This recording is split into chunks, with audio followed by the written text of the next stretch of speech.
explain yours today? About Pancasila, right? Yeah. I understand, but I'm curious about how Pancasila applies in everyday life. Oh well, there's a lot of video on YouTube about that, so we watch it together. Yeah. I will find the videos on YouTube, okay? Okay. Wait a minute. Oh, look, this one was good. Look at that. Oh, let's watch it. Let's watch it, guys. Let's watch.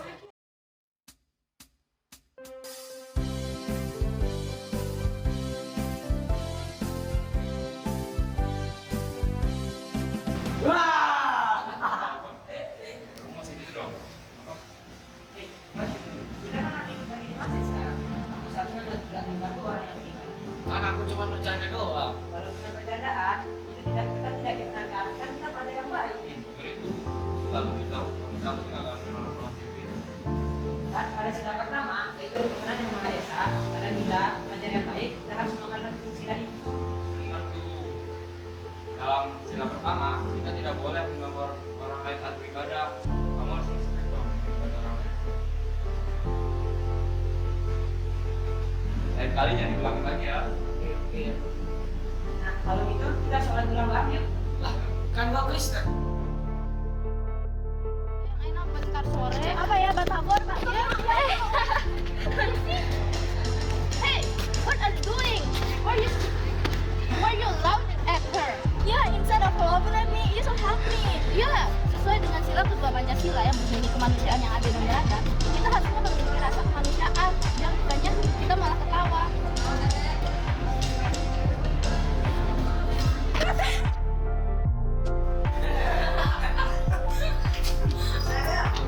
Guys, Yeah. Yes. I'm really curious about this. Asli, can you tell me about the tradition of Central Java? Oh, tradition itself. Actually, there is a lot of tradition, but you know Nyadran Ramadan? What's that? So Nyadran is when Ramadan month are going to come, and we have to visit our ancestral grave and period. And how about in Market?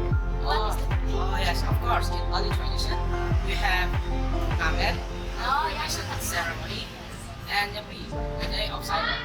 Oh, that's so beautiful. Indonesia tuh bener-bener punya banyak banget budaya, suku yang harus melestarikan nggak sih? Iya. Makanya itu kita harus ngamalin terus sila Pancasila itu persatuan Indonesia, ya nggak sih? Iya. Terus kalau Lombok apa dah? Ya kalau lo kita We have a lot in Lombok, like Bengkolan. Yes. Oke guys, hari ini kita sepakat ya kalau kerja bakti kita ke depan ya bakal kita adain hari Minggu. Kalian setuju nggak? Setuju Kak, sudah. Aku hari ini minggu sih. Kan tadi aku sudah bilang aku bisa hari ini. Aku loh mau jadi dari sama temen. Gimana kalau harinya diganti dari rumah hari Jumat aja? Loh, nggak bisa gitu dong. Kan kita semua pilih hari Minggu, karena hari Minggu itu hari libur. Kalau hari Jumat itu tuh hari pendek, nggak mungkin bisa. Oh nggak bisa. Aku cuma bisa hari Jumat aja. Keren ya, laptop jadi pasti persiapannya sudah dari lama ya. Kamu nggak apa-apa sih, izin kali ini aja. Oh nggak bisa. Aku kan mau ikut. Nanti kalau aku nggak datang, kalian kerjanya nggak becus. Ya udah deh Ken, kerja baktinya bakal tetap kita adain hari Minggu aja. Kalau kamu emang nggak bisa ikut, lebih baik kamu nggak usah ikut dulu. Kamu kerjain deh tektok kamu itu. Sorry ya Ken. Ini kan namanya musyawarah mufakat. Kita ngambil kepentingan bersama, kamu nggak boleh egois gitu dong. Nah, bener banget kata Fauzan. Kan sesuai dengan Pancasila sila keempat, musyawarah atau mufakat, jadi harus mementingkan kepentingan bersama. Kamu nggak boleh dong egois gitu. Itu namanya melanggar sila keempat tahu. Iya maaf, lain kali aku nggak ulangin lagi deh. Maafin aku ya, kurang memaksakan kehendak. Oke. Jadi kerja baktinya hari apa? Minggu.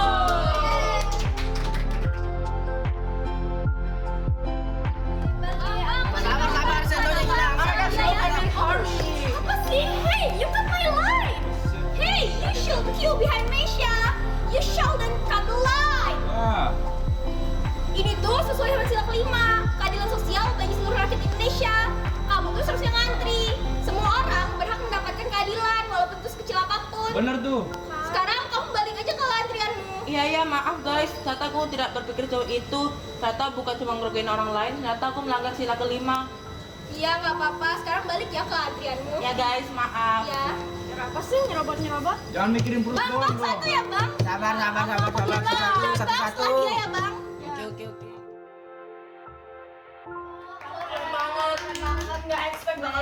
Nah, ya kan? Perumusan Pancasila menarik banget.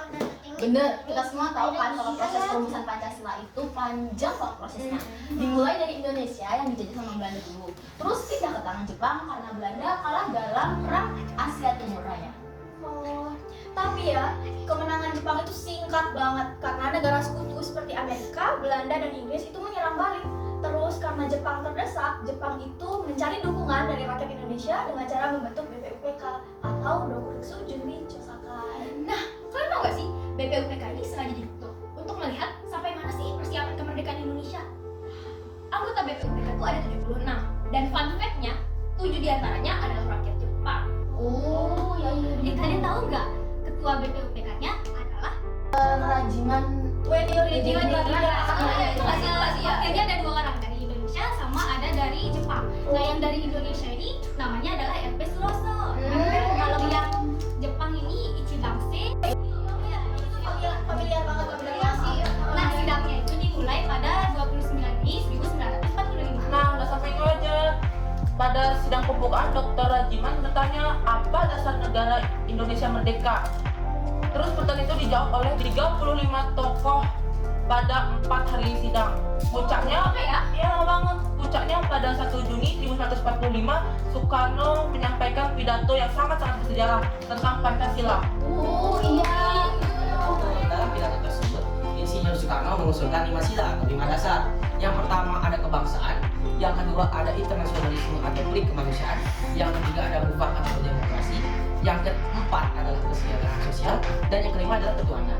Nah, Insinyur Soekarno menyebutkan istilah ini berasal dari istilah Pancasila, berasal dari bahasa Sanskerta yang terdiri dari 2 kata, yaitu panca yang artinya 5 dan sila yang artinya dasar. Oh, jadi begitu. Setelah pidato itu selesai, BPUPK membentuk panitia 8 untuk menyusun perumusan dasar negara. Akan tetapi, karena adanya pemikiran bahwa kemerdekaan itu harus berasal dari negara dan bangsa itu sendiri, maka panitia 8 pun digantikan oleh panitia 9. Kalian tahu nggak sih panitia 9 itu terdiri antara lain Insinyur Soekarno, Muhammad Hatta, Kiai Haji Wahid Hasyim, Alexander Aris Maramis, Muhammad Yamin, Ahmad Subarjo, Agus Salim, dan Kahan Muzakir. Nah, mereka itu langsung rapat ke rumah Soekarno, tepatnya di Jalan Gangsaan 56 untuk membahas pembukaan Undang-Undang Dasar. Tapi dalam rapat itu banyak sekali konflik soal dasar negara tahu. Apa aja tuh? Ada beberapa orang yang menyampaikan pendapatnya bahwa Islam sebagai dasar negara, tetapi banyak ditolak oleh beberapa pihak. Yang akhirnya rumusan ini menjadi ketuhanan dengan kewajiban menjalankan syariat Islam. Ya, nah ini dimuat dalam Piagam Jakarta yang ditandatangani pada tanggal 22 Juni 1945. Gitu. Benar-benar. Jadi Piagam Jakarta itu ada 5. Yang pertama, ketuhanan dengan kewajiban menjalankan syariat Islam bagi pemeluk-pemeluknya. Yang kedua, kemanusiaan yang adil dan beradab. Yang ketiga, persatuan Indonesia. Yang keempat, kerakyatan yang dipimpin oleh hikmat kebijaksanaan dalam permusyawaratan perwakilan. Dan yang kelima, keadilan sosial bagi seluruh rakyat Indonesia. Gitu. Lalu pada sidang BPUPK yang kedua pada tanggal 10 sampai 17 Juli 1945 dirumuskan bahwa Piagam Jakarta sebagai pembukaan Undang-Undang Dasar. Terus barulah dia disepakati bahwa batang tubuh Undang-Undang Dasar itu berupa pasal-pasal. Terus selesailah tugas dari BPUPK pada tanggal 17 Juli. Astaga, 17 Agustus kita merdeka. Iya, merdeka. Terus kalian tau gak sih, ada momen penting yang terjadi di tanggal 6 Agustus 1945. Itu tempat di mana Hiroshima dijatuhkan bom. Nah, orang-orang Indonesia yang melihat itu seperti melihat kesempatan emas untuk membuat Indonesia merdeka. Nah, Jepang pada 7 Agustus 1945 membuat PPKI yang beranggotakan 21 orang. Soekarno sebagai ketuanya dan Hatta menjadi wakilnya. Gitu. Tapi diam-diam nih, para tokoh Indonesia. menambahkan 6 orang anggota baru. Oh, Berarti itu kenapa kesepakatan Jepang gitu. Jadi totalnya Totalnya ada 27 anggota. Lalu, PPKI PPKI meneruskan tugas BPUPKI, yaitu melakukan sosialisasi kepada rakyat-rakyat dan meneruskan kemerdekaan. Tapi nih, belum sempat sidang, Jepang malah menyerah tanpa syarat kepada sekutu pada 15 Agustus 1945. Betul, kejadian itulah yang memicu beberapa rangkaian peristiwa seperti desakan para pemuda, peristiwa Rengas Dengklok, perumusan naskah proklamasi, dan akhirnya proklamasi kemerdekaan Indonesia pada 17 Agustus 1945 oleh Insinyur Soekarno dan Dr. Andes Muhammad Hatta. Oh, jadi begitu. Dan pada besoknya, tepatnya pada tanggal 18 Agustus 1945, sidang pertama PPKI diadakan. Di sana, UUD 1945 disahkan dan Pancasila ditetapkan. Ya. Oh, yang dasar negara, ya. Dasar negara. Nah, Dan di sana juga Soekarno-Hatta resmi ditetapkan sebagai Presiden dan Wakil Presiden negara Indonesia. Nah, sidang itu juga dihadiri oleh kelompok pemuda Khairul Soleh yang mengkritik keras PPKI Iya, karena dianggap bentukan dari Jepang. Nah, ia dan kelompoknya mengusulkan untuk mengubah bentuk PPKI menjadi KNI atau singkatan dari Komite Nasional Indonesia, dan sidangnya dibuat secara terbuka. Yang itu ya.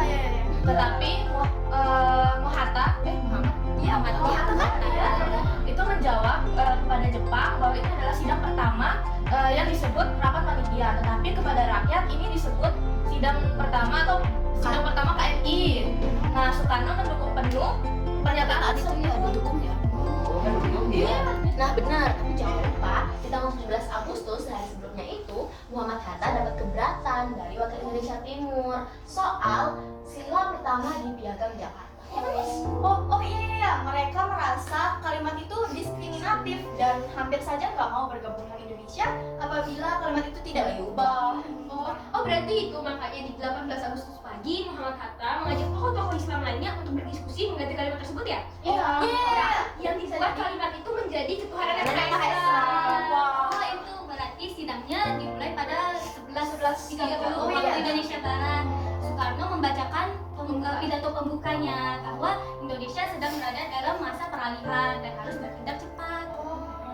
Dia bilang, janganlah kita terlalu tertarik oleh kehendak yang kecil-kecil saja, tapi marilah kita menurut garis besar yang mengandung sejarah. Ya gitu, Soekarno bilang. Yang besar semuanya gitu ya. Nah, betul.